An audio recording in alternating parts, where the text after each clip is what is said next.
So many people in this industry would love to think about, man, if we were starting from scratch, how would we do things differently? And you are in the very unique position of getting the opportunity to do that, working with the newest team in the NHL, which debuts later this year, correct? Yeah. We'll be ready to go for the 21-22 season.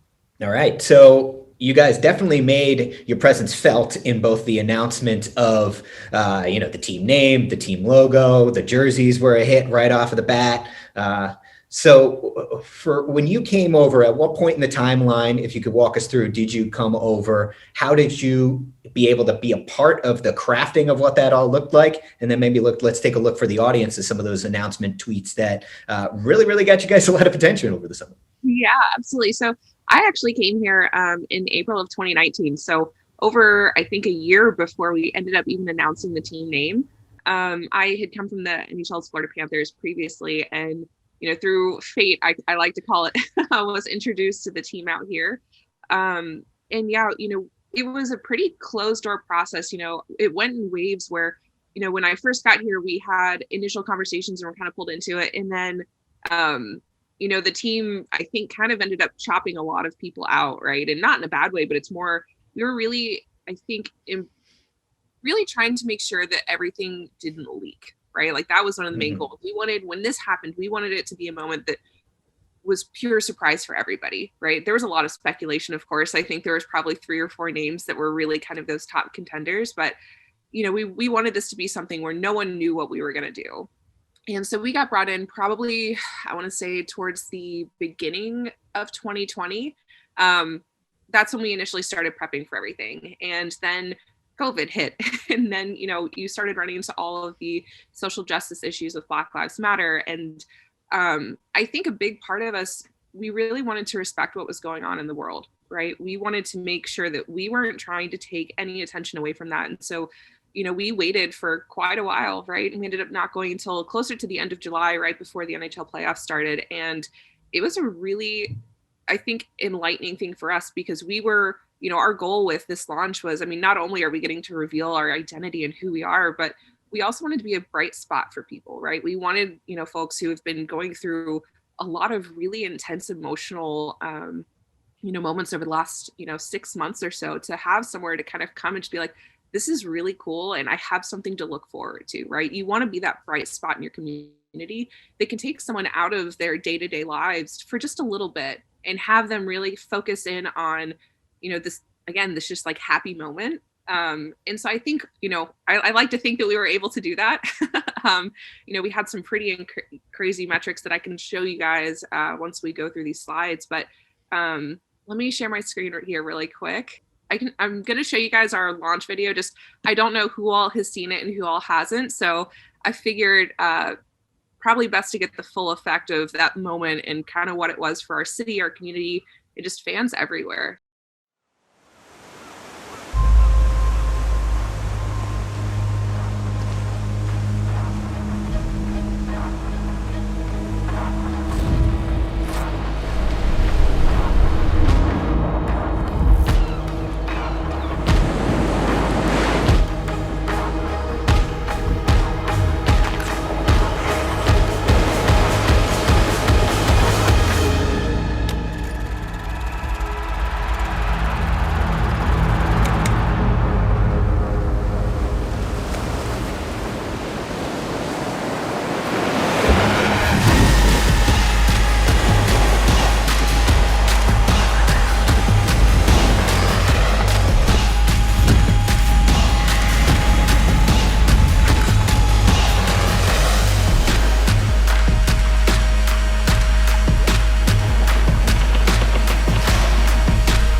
So that was kind of that moment for us, right? That first taste of who we're going to be. And one of the things that you'll notice as you watch that video, you don't see the Kraken, right? We could have gone all out. We could have, released this incredible beast with, and given away that whole mystery, but we decided to play it cool, right? And one of my coworkers actually used this term, or I guess analogy the other day, but he said, you want to show the fin, you don't want to show the shark, right? You want to keep that mystery there because it's a little bit more menacing that way. And it adds to that allure, right? Of what is this? What's yet to come? What do we have in store? And again, it really provides just some of that fun teasing aspect of who we're going to be.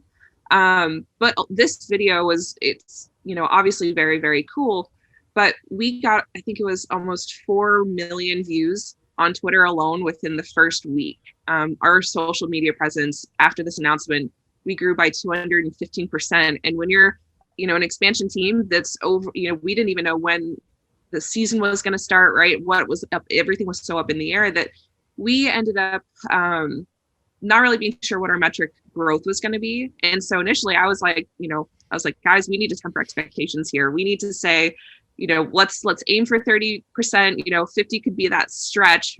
But when we got to 217, I think we were all mind blown a little bit, right? And, when you talk about all of that work that goes into it ahead of time, we built out the most detailed social media plan and schedule for the first 2 weeks I think anyone probably would have ever been able to see, right? It's in depth. When I say that, I mean, it's over 100 cells long in Excel with specific dates, times, every single piece of content we're going to do.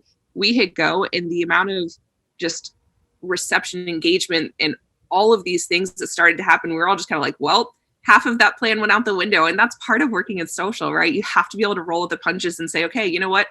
Instead of doing a million things that we had planned, let's cut it down to the basics. Let's say we're going to do these 10 things. We're going to do them super well. And then we're going to make sure that our fans are super engaged in what's going on. And on top of that, it comes down to voice too, right? We spent a lot of time talking about what this voice is going to be and, who we want to be. And there's a mix of that. And that's in this next slide. We wanted to have fun, right? So you'll see here, one of the, I think, things that I was looking forward to most about launch day was updating our bio. I woke up one morning and probably back in November, before the year before we announced the name, and was just so excited about this. This idea came to me literally right when I woke up, and I was just like, now that we have a team name, we're strategizing all the ways to draft your favorite player. And that can be taken in 2 different ways, right? It could be taken to fans or teams across the league. It could be to our fans too, right? Saying we're going to do what we can to bring you guys what you want. And so there's kind of that double entendre there. But again, it brings things back to hockey. It's not strictly Kraken brand. It's just, we're having fun. We're here to bring you guys joy. We're here to bring you happiness. Again, we're here to be that bright spot.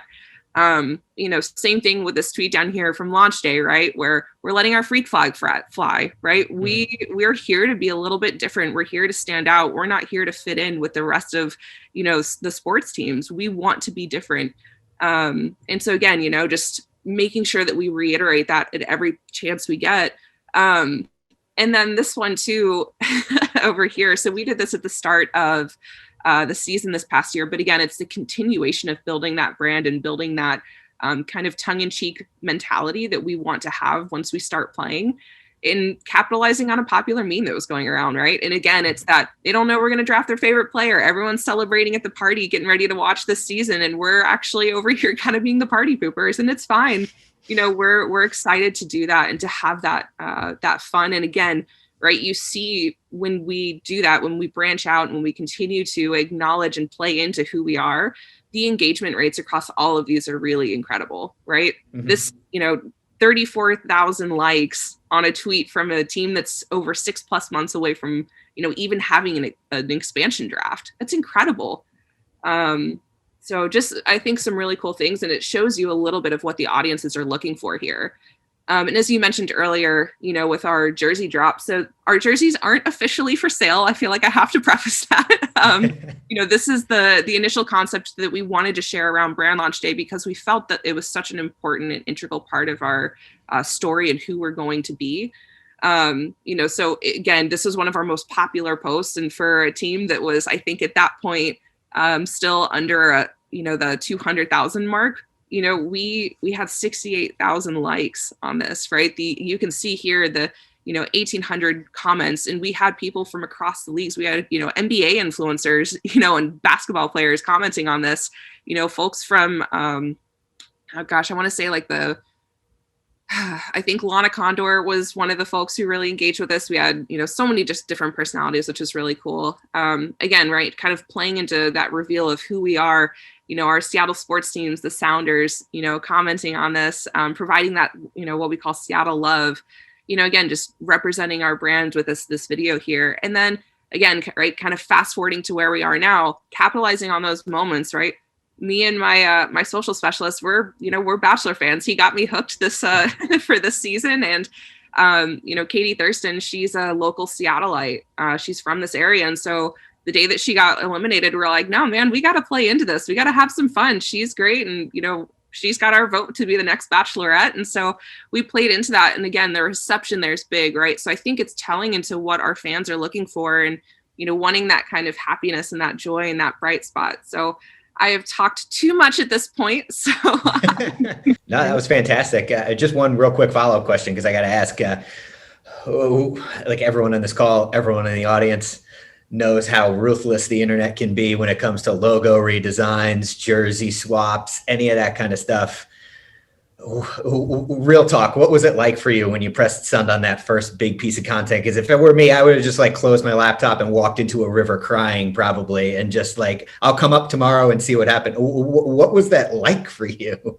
I don't think any of us knew what we were going to expect or what to expect, right? I was prepared for a lot of blowback. We had this list that was probably 7, 8, 9, 10 pages long of FAQ responses of if people were pissed, how are we gonna respond to it? And it was shocking the amount of positive comments. Like our sentiment overall was across social was 85% positive. Wow. That's overwhelming, right? Mm-hmm. And so, again, it was a lot. We couldn't keep up. We had initial goals of trying to hit 80% of responses to all fans across all social platforms, and we couldn't keep up. Right. It was really, really intense. And, I would say, again, just overwhelming with the amount of positivity. And there is some negative stuff. Right. But again, you don't want to take it too seriously. Right. It's a logo. It's a sports team. In 5 years, this person who's mad about it, when they start watching the team and getting hooked on hockey, like they're not going to care. Right. So, you have fun with it. You play, that tongue in cheek, and you also, right, you use, I don't know, kind of that situational awareness, to make sure that if you're going to respond, it's going to be worth it, right? You don't want to respond to someone who's just going to continue to try and bring something down. And so, part of that is it's going in and saying, okay, I'm going to take a look at this person's profile really quick and see the types of comments there are, because there's so many of, those trolls out there who all they do is they comment negatively to try and get a reaction out of you, right? Mm-hmm. Versus maybe someone who's, a future season ticket holder, and they're, a little bummed. They're disappointed that it wasn't the team name that they wanted. And that's a different scenario and how you choose to interact with people. A lot of this comes down to relationships, building relationships. That's true. It's definitely gotten better over the past, 5 to 10 years, but, you don't have to go back too long to remember a time where access was something that coaches were terrified about and they didn't want cameras anywhere. It's come a long way. It might require changing the culture with an organization. You're getting the chance to make this a part ingrained in the organization from day one. So what are the advantages and also maybe the challenges there of trying to make that kind of access or relationships with the players and empowering the players through content? How are those a part of the conversations of what you guys are trying to build in Seattle? Yeah, I mean, I think, for us, it starts with buy-in, right? Our executive leadership team and our CEO specifically are very bought into the idea of the importance of social and digital media. And I think that's one of the benefits of, starting a team in the digital age, right? It's no longer social being an afterthought. We put social first a lot of the times, and it's a really incredible opportunity. And I'd say, from that, right, stems the ability to create those really meaningful relationships with, your key players, right? I was really lucky in getting to work with Ron Francis, who's our GM on the obviously on the hockey ops side, but he's an absolutely incredible person to work with. And around his announcement, he's one of the few GMs in the NHL who actually has a Twitter account. So we worked with him on creating some posts that would go out that day. At one point, I think he literally handed me his phone and was like, just send it. Like, I trust you. So we were able to do that and to start building that rapport. And there have been a few times, because right now we're still shopping around trying to find the right platform, whether it's something like a Greenfly or an Open Door, to help with that social posting. And he's asked a few times, right, of, hey, is there an easier way to do this rather than, me having to call you to like kind of walk through something? And I was like, we're working on it. And so having that, I think that curiosity or that buy-in right off the bat is huge. But again, it allows you to start making those meaningful relationships. And it's something that, coming from other organizations, I've seen both sides of it, where you have a lot of trust or you have not a lot of trust. And being able to start doing that, from the top down has been really, really, I think, a huge benefit for us. Again, some of those detractors, though, go back to, we don't have all of our systems in place yet, right? All of our software, all of our tools. And so, right now we're kind of doing things the hard way, where if I, need Ron to post something, it's, I send him an email with, photos and suggested copy. And then, we'll either email back and forth or he'll call and say, hey, can we just talk through this? We had him actually do a Twitter live stream back in the fall, and we had to do, I think, a couple different Zoom calls just to make sure everyone was comfortable with the flow of it, with using the technology, since it was through his platform and I'm not there. We had to teach him how to do all of the stuff on his own, which isn't always an easy thing to do when you're not used to being on Twitter all day long. Right. So again, there's definitely challenges with it, but in the long run, I think it's going to make our relationship and hopefully our trust a lot stronger. And I think, again, part of that too, right, it goes back to having good situational awareness, where, if you get a request from someone, you're like, I actually don't think this makes sense. You need to be able to stand up for yourself and to say that, because, you have to be able to be that filter sometimes, and to recognize that not every idea is going to work in that moment. It could work in 3 months. It could not, but you have to be able to have that situational awareness to, say it, I think, in the beginning, because it goes back to building that trust and making sure that hockey ops or basketball ops or football ops knows that you have, their best interests in mind when you're trying to work with the team and with the executives as well. And, I think it's interesting. We've talked about this a lot. The NHL players aren't as active on social media as they are in most other leagues. And that's something that, the league has been really intent on trying to kind of build out a better program for that, making them, feel more comfortable, pushing to help teams have more access, right? Sending people to the bubble this past playoffs was a huge example of that. So there's a lot of work to be done, I think, to get to the point where, again, maybe the NBA or the NFL, or even, for that matter, the MLB, right, to where all these other leagues are already at.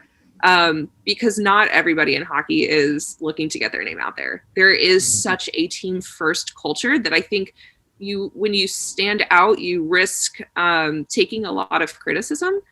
And that's something I think, when it's so ingrained to you to never say I, but to always say we, that can be really scary to break out of. And so again, it's going back to building that trust and saying, we've got your best interest in mind. We're here to help. We're never going to be here to make you look stupid. Right. And just making sure that, people know that they trust when you say that you're being honest. From what it sounds like, you've been very involved. And if that's the case, that's very, very exciting, because if there's a common, there are common ambitions and some challenges and maybe some brick walls that you hear from people who are social media directors as far as their, how they could be more involved in big picture concepts that come with brands like sports teams, like crafting a voice or a style or what our message of the year is going to be. And one common thing that you hear is people who are in social media director, social media manager, social media coordinator positions is that, let us be a part of these conversations more from the beginning so that we can interject and let you know what we think based on data and experience and just our knowledge of the platforms, what we think could and would work. Savannah, it seems like you were pretty involved in that. Were you? And how do you feel that message could hopefully resonate to other people in similar positions like you at other organizations around the country? Yeah, so I'm going to say again, this starts with leadership buy-in, right? Our leadership team here, Todd Leiweke is our CEO, just phenomenal person. He's worked in bringing a ton of different expansion teams to a lot of different leagues. And, prior to coming here was the COO of the NFL, and just has such an incredible vision of what it takes to be successful. And it's empowering the people around you and creating a really good work culture. And part of that, right, is remembering that when you hire someone, you're hiring them and you're trusting them to do the job you brought them in to do, right? It's not just, I'm going to bring you in and then ask you your opinion and then cut you out because I don't like it. It's, well, I'm going to listen and if it's something I don't like or I don't understand, I'm going to continue to ask more questions and continue to learn about it. My boss, Katie Townsend's our SVP of marketing communications. She's another person who, again, has that trust and that buy-in and, the respect to say, hey, like, you're the person who's plugged into what's going on right now. What are our fans saying? What's being talked about? How is this being received? And, she asks all the time, we're thinking of doing this. What do you think is going to happen? What are your thoughts here? Do you think this makes, it's going to be a good decision or not? And it's been amazing, right? Because oftentimes, and again, I've worked at teams where, social hasn't been a part of that decision-making process, right? And when that happens and you flag it, you're like, hey, I don't necessarily know if this is a great idea. People tend to brush it off. And then when it, blows up, sometimes it comes back on you anyways. And you're like, well, I said it wasn't a good idea. And they're like, well, you needed to try harder. You need to do something different. And, I think getting away from that mindset, and again, remembering that a lot of times these people are the ones who are plugged into what's going on in your world and your community. It's a really important thing to remember because they're going to have the pulse, right? And it's, I think, as you mentioned at the top of this, social and digital right now, or it's the first introduction that anyone's going to have to your brand at this point, right? You hear about a new sports team, you hear about a new clothing brand or a shop you like or a restaurant you want to go check out. Oftentimes you're going to go see what they're about on social. And if you can't find something, maybe you'll go check out the website, right? And so, I think remembering that and remembering, again, we're coming up in the age of digital right now is a really important kind of step to that. And so, I don't know, I feel like I've been a little preachy here, but it's just something that I think is really interesting. And I feel very grateful that our leadership does have that trust and that buy-in and that understanding, because it's not the case everywhere. And I hate to say that it is dependent on your, kind of who's around you and who your leaders are, but it really is, right? You can't force someone who doesn't understand digital to realize that it's going to be an important asset to the organization. They have to be the ones to understand that, right? You can't force anybody to change their minds. All you can do is show up at each day and, do your best work to say, hey, and like continue to advocate and to be a part of it. You have to try, but it's not always going to guarantee the results. Well, kudos to you and everyone on your team for what you guys accomplished. And I think we're all very, very excited to see what you guys start doing when you get into expansion draft and playing games and all that stuff. So we're really excited to see what you guys have up your sleeves. And thank you for sharing that with us, Savannah.